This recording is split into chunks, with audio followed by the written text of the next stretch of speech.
Boomers actually think the internet is still just a side quest.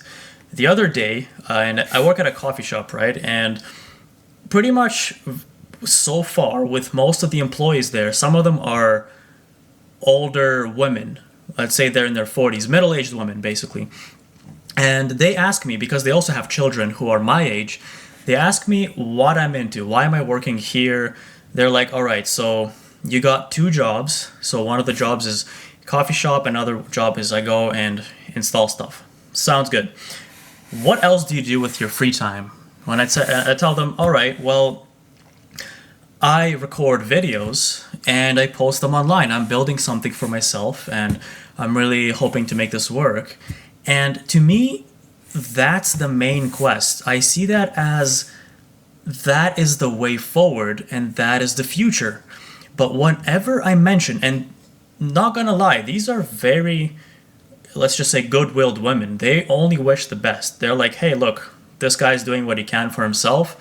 All the best to you. But still, when I mention the part that I make videos, this is the first reaction I get. Oh, wow, that's so cool. That is a great hobby. Hobby? Like, I tell them, what do you mean hobby? No, you don't get it. This is the main quest. Everything else, my other two jobs, are just side quests. This is actually what I think about most of the time. This takes up my mental bandwidth. Now, and this will go with any conversation. Some of them tell me, all right, great hobby, or this is something nice for the side, or even my own parents telling me, especially my dad, he'll be like, all right, you get a real job, but then you can do this on the side. And I'm telling him, you do understand that if this is just a hobby and I do it on the side, well, then it's just gonna stay that way. This is actually the main thing.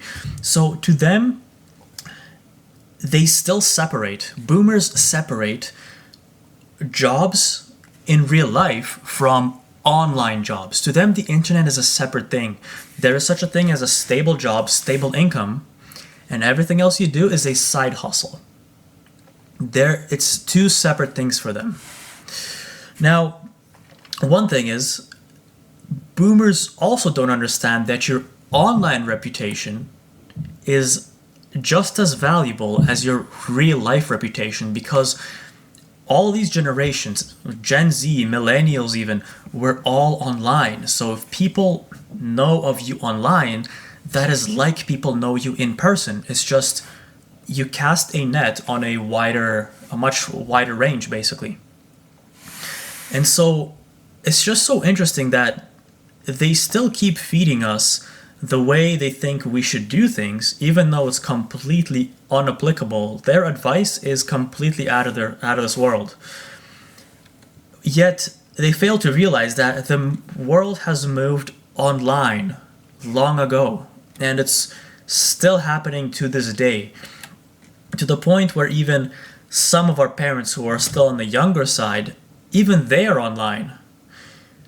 Those same parents 10 years ago that would tell us, why are you guys on your phones? What's so fun there? What are you seeing on these Instagrams?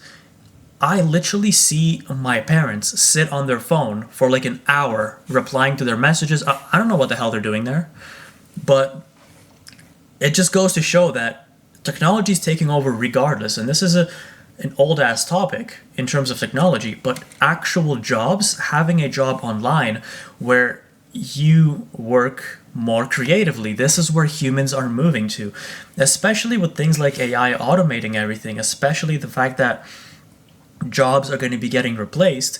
We just go up a step. That's all that's happening. In fact, one of these writers that I follow, his name is Dan Koe, he actually mentions this a lot.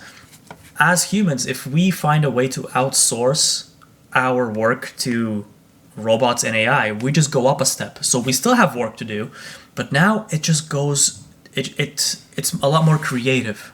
We get to enjoy the things we do more, because one thing AI cannot yet do is be creative. Humans are the creators, so we still have to create, and that's where a lot of jobs are moving to. And for the most part, it's online. So I know I can't be the only one out here that tries to relay this message to your parents, boomers, and they will just not get it. Like, for example, for my grandma, for example, there is no chance in hell I'm explaining any of this. As far as she's concerned, I'm just an absolute loser living in the basement with my parents. Like, this guy dropped out of school, he did not become a doctor, who knows what he's doing, and I'm sure she loves me and everything, but she probably thinks there's something wrong with my head. And I can't blame her. Like, older people, they cannot adapt as fast as the world is adapting. And they're just starting to think, look, these kids, these guys, they're crazy. I cannot begin to explain online money to grandparents. It is literally impossible. Yet alone, or much less my parents. Even to them, they get the concept, but still, a job's a job, and this shit, just do it for fun. Anyway, thanks for watching.